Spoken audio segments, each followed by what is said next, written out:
And now over to our next speaker, which is the Minister for Higher Education and Research. And she's here to share her view on the new research bill and sort of the view on an importance of research from a policy point of view. Welcome, Matilda Ernkrans. Thank you. Thank you very much. And thank you for the opportunity to participate here today. Later this autumn, the Swedish government will present a wide-ranging bill strengthening the Swedish research and innovation. We are now in the finalization of the bill. The focus of the bill is how to defend Sweden's position as leading research nation. Free research must be safeguarded, but we also need research and innovation to meet our societal challenges. The Swedish position when it comes to research and innovation is already very strong. Within the EU, Sweden is the country that invests most in research in relation to GDP. Sweden is in top of the European Innovation Scoreboard, which measures EU countries' innovation capacity, and we have world-leading research. Continued investments in research of high quality lay the foundations for our welfare society. It enables important scientific breakthroughs and innovations.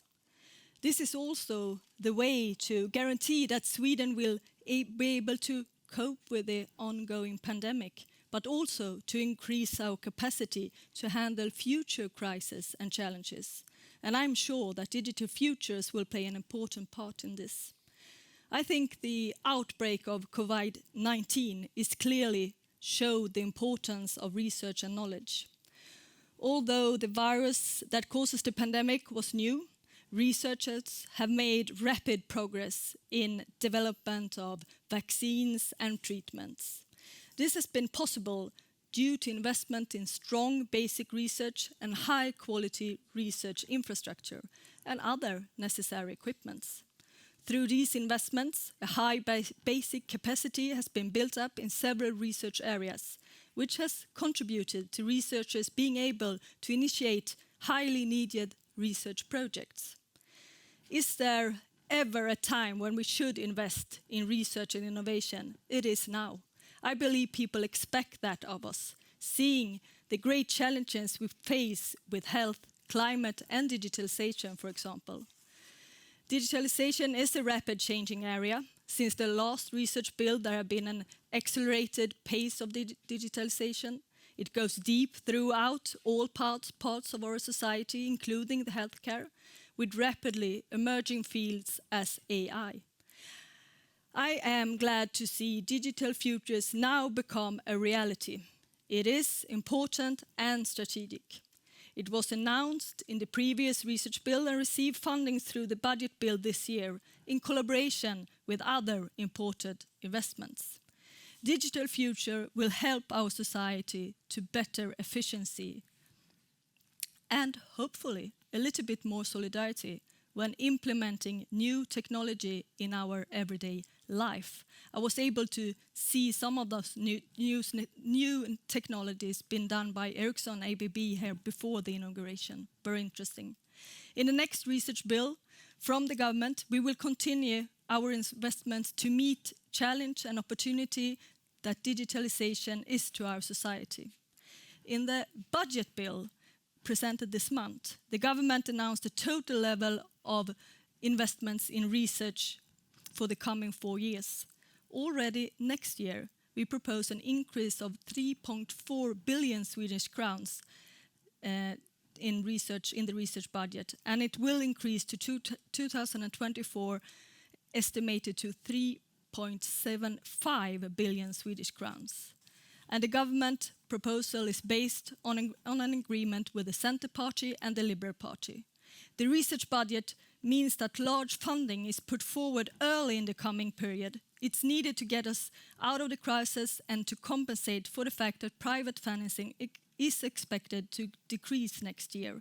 When private investments is temporarily reduced, government funding should increase so that research can continue and supply of skills can be secured.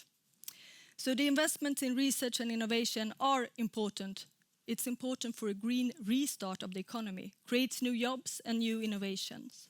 Further details of the Research and Innovation Bill by the government will be presented in the autumn, and I'm looking forward to present this to you. But today, I'm very happy to be here in this, taking part in this inauguration. I'm very happy and very glad to be here, and I would like to say very good luck to all of you. Thank you very much. Thank you so much, Matilda. We're actually soon moving over to the official ribbon cutting ceremony. But before that, I just want to ask you a couple of questions. I found it so interesting that according to the research bill, you emphasize that it's so important to safeguard free, independent research. But at the same time, it's also important to make sure that they target the challenges, the global challenges and goals that we have. How is that balance possible? How do you make it happen at the same time? Well, I think results from basic research where researchers themselves chose the area on what they research, formulate their own topics, and that's sort of the foundation of how we get knowledge on societal development and what this rests on, new knowledge and so on.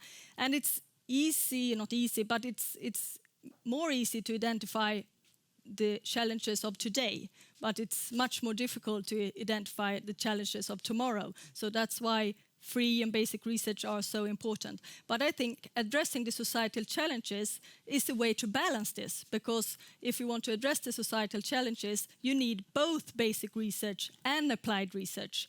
And they're not in opposition of each other. We need both. And I think also giving long-term given long-term conditions for research in programs and so on also helps us to balance free research and more applied research. You also mentioned that sort of seeing Sweden's role through this crisis is sort of proof of the fact that we have a strong academic backbone and research. But what can we actually get better at, and what type of more concrete measures would you like us to conduct moving forward? Well, I think it's crucial that we have a high level of funding, and I'm of course happy that we could present the funding from sort of the budget bill when it comes to research. But of course we need to invest together with the businesses and others heavily in research and innovation, because that's how we strengthen the quality of research. But I also think we need to keep our focus on increasing gender equality, because if we want to be best, we can't we can't lose the best brains out of not having an equal academy. And also keep on strengthening collaboration between different parties and investors, businesses, academia, politics, and so on. I think those are crucial.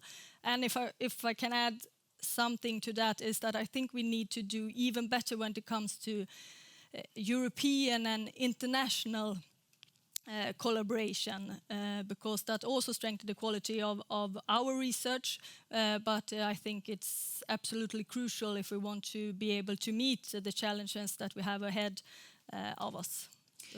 I think the gender equality part is interesting. I've been part of advisory boards focusing on that topic, and it's sort of hard to find policy-based measures to push that.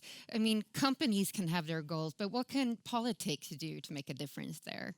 We do have goals.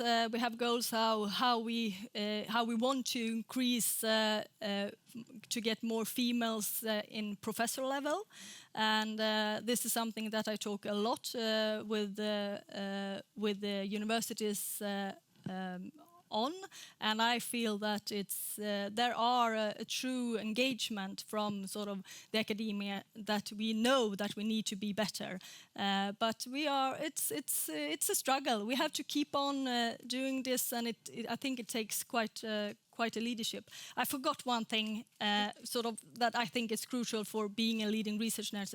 It's it's investing also, of course, in research infrastructure because it's necessary if you want to be best, and that's something that I'm quite happy about as well when it comes to the state budget on research, that we actually can be able to put in quite a lot of money in this for the coming 4 years.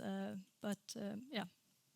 Great. So sort of research infrastructure and gender equality. It's a little bit like you need both basic research and applied research. You need both. You can't can't handle it with only one foot on the ground. You have to have 2 foot on the ground, and if you want to go forward. Yes. Yeah. Great. Let's do that then. 2 feet, not 2 foot. feet. Yeah. Thank you so much, Matilda. Thank you.